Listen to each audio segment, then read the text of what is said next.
নমস্কার, আপনারা দেখছেন নিউজ ভারত 24 আওয়ার। এই মুহূর্তে আমরা চলে এসেছি বিখ্যাত ডায়েটিশিয়ান পল্লবী চ্যাটার্জির কাছে। একদম তাই। এই মুহূর্তে সিনিয়র সিটিজেন অর্থাৎ যারা বৃদ্ধা রয়েছেন তারা কিরকম ডায়েট চার্ট মেনটেন করবেন সেটা আমরা শুনে নেবো পল্লবীদির কাছ থেকে। কি বলছেন পল্লবীদি? শুনবো তার মুখ থেকেই। পল্লবীদি, বয়স্করা যারা বেশ বয়স হয়েছে, হ্যাঁ, সেই 60 বছরের ঊর্ধ্বে থেকে, তো তারা কিভাবে খাওয়া দাওয়া করবে, কি ডায়েট নেবে প্রত্যেকদিন, আপনি যদি আমাদের জানান। ধন্যবাদ প্রশ্নটার জন্য। আমি ডায়েটিশিয়ান পল্লবী চ্যাটার্জি। আজকে বয়স্ক মানুষদের ডায়েট নিয়ে আমি একটু আলোচনা করবো আপনাদের সঙ্গে। 60 বছরের পর থেকে আমরা ওল্ড এজ বলি এবং এটা সর্বশেষ স্টেপ একটা লাইফ সাইকেলে। প্রত্যেকটা এজে ডায়েট খুব জরুরি এবং বয়সকালে নানা রকম সমস্যা আমরা দেখি, মানে শারীরিক এবং মানসিক, তো সেইগুলোকে এড়াতে হবে ডায়েট দিয়ে।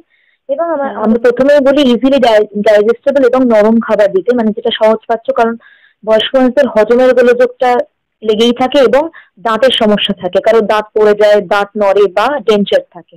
কাজে আমরা বলবো নরম এবং সহজপাচ্য খাবার দাবার দিতে, যাতে তাড়াতাড়ি ডাইজেস্ট হয়ে যায়।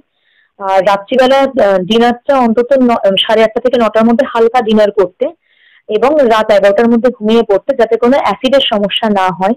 আর খেয়ে দিয়ে ইমিডিয়েটলি না শুয়ে একটু আর কি বসে কাজকর্ম করে তাহলে তারপর শুলে তাহলে হজমের গোলযোগটা হবে না বা অ্যাসিড হবে না। আর আমরা বলি যে নরম খাবার দিতে, অনেকের যে দাঁতের সমস্যা তারা যদি ফল চিবিয়ে খেতে না পারে, নরম ফল দিতে বা পেস্ট করে দিতে বা জুস করে না দিতে।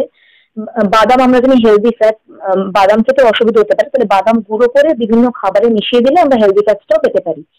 আর এমনি অতিরিক্ত তেল ঝাল মশলাদার খাবার অ্যাভয়েড করাই ভালো। হ্যাঁ, কখনো নেমন্তন্ন হলো বা কিছু হলো, কিন্তু সেইরকম খাবার দাবার খেতে দুপুরের খাওয়াই ভালো। আর আরেকটা প্রবলেম থাকে তাদের কনস্টিপেশনের জন্য ফাইবার যুক্ত খাবার রোজ ডায়েটে রাখতে হবে।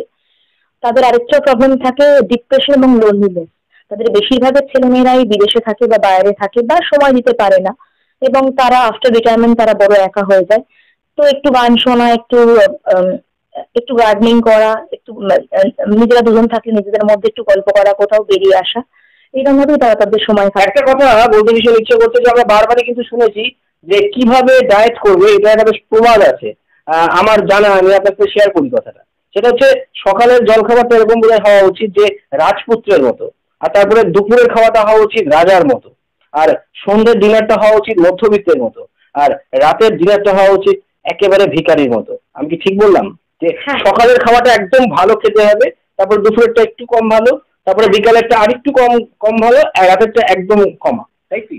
কম ভালো না, আমরা কোয়ালিটির দিক দিয়ে একদমই বলবো না। কোয়ালিটি কিন্তু একই থাকতে হবে, কারণ কোয়ালিটি ভালো না হলে কিছু হবে না। হ্যাঁ, কোয়ান্টিটির ক্ষেত্রে আপনি একদমই ঠিক কথা বলেছেন, কারণ আমাদের যত রাত্রের দিকে যায় তত মেটাবলিজম আমাদের কমতে থাকে, আমাদের এনার্জিও কমতে থাকে, মেটাবলিজমও কমতে থাকে। কাজেই হ্যাঁ, আমরা দিনের বেলায় খাবো।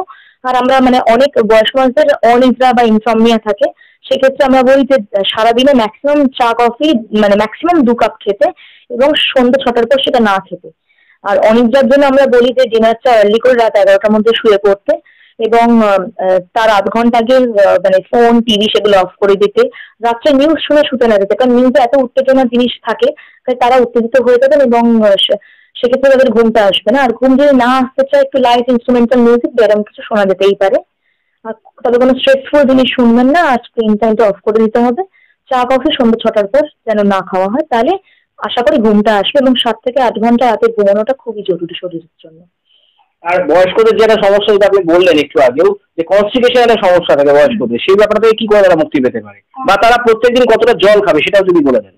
জল আমরা বলে থাকি একজন অ্যাডাল্টের 2 থেকে 3 লিটার, মানে ফ্লুইড আর কি, তার মধ্যে স্যুপ জুস এভরিথিং ফ্লুইডটা আমরা বলি।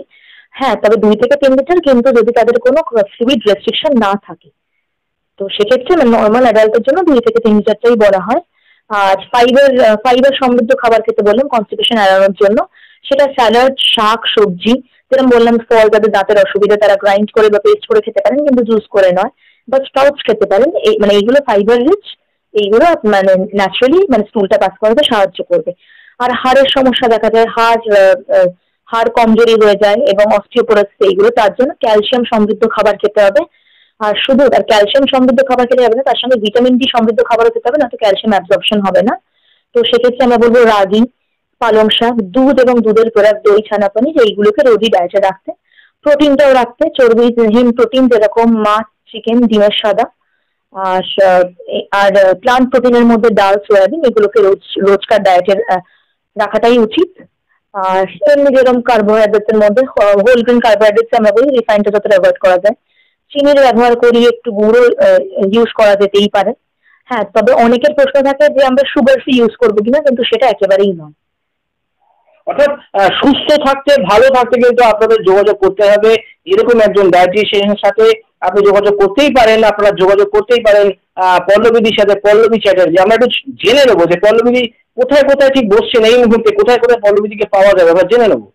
আমি অ্যাপোলো ক্লিনিক পার্ক সার্কাসে আছি বুধবার সকালে, পিয়ারলেস হসপিটাল সিটি ডায়াগনস্টিক সেন্টারে আছি সোম আর শুক্র সকালে, স্বস্তিক মেডিকেয়ারে আছি শনিবার সকালে। স্বস্তিক মেডিকেয়ারটি কোথায়?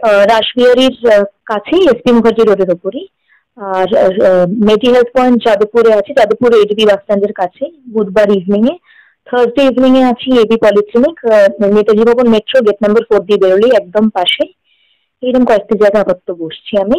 আর আরো বিশদে এই বিষয়ে জানতে আমাকে আপনারা অবশ্যই ফোনে যোগাযোগ করতে পারেন। আমার মোবাইল নম্বর 8335990593। সকলে ভালো থাকুন, সুস্থ থাকুন, ধন্যবাদ। হ্যাঁ, সত্যি সকলে ভালো থাকুন, সুস্থ থাকুন এই কামনা করছে নিউজ ভারত 24 আওয়ার্স।